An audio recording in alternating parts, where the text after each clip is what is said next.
we'll introduce for line haul coordinators how the TSP drivers are checking in on the mobile app and how you can review that from the web application and organize and process the check-in with information that ultimately you need to update in TMS. So I'm going to start as a TSP driver, and from my mobile device, I'm going to go ahead and scan the QR code that's currently outside of the Indy 462 dispatch office. And as I scan that QR,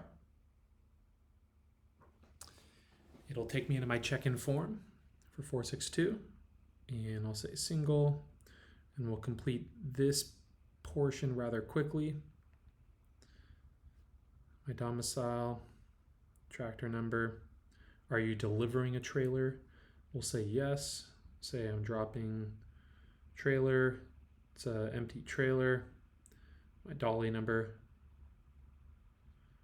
And we'll say I have HOS available. I'm not scheduled on anything currently. And do I have a preferred destination? We'll say no. And I'll upload. And as I submit this as the driver, and I'll see I have a reference number that's assigned, which is 428. And as the driver, I'm going to go ahead and see here that be able to review, of course, all of the information that I've submitted.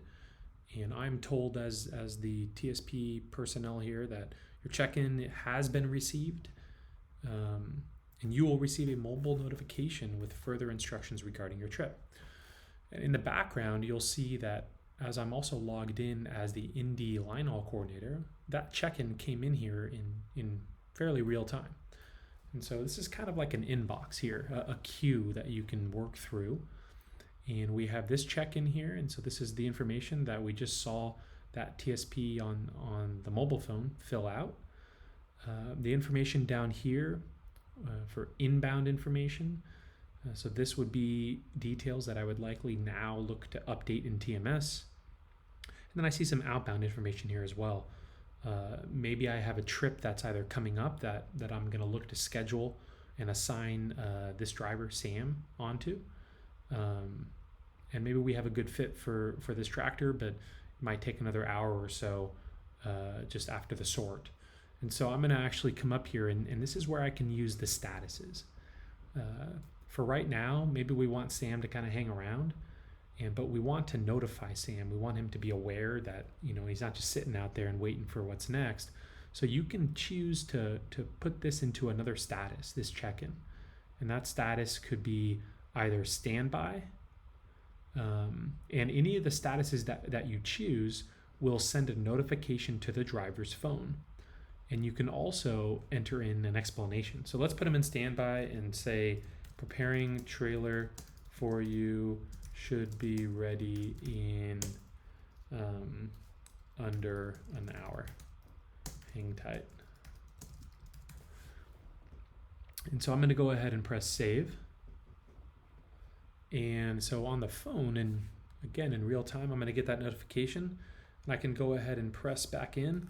And inside the app, then that message that the coordinator just typed is now visible by the driver.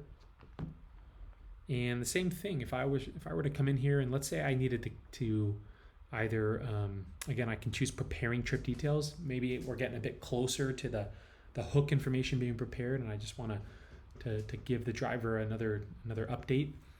Or if I need to cancel it, right? Maybe we can't put the driver on anything for today, and so you're going to cancel it and tell them to come back tomorrow or something. So this is how you can review the check-ins ahead of the point to where we will look to assign an outbound dispatch to the driver, and that may come up shortly.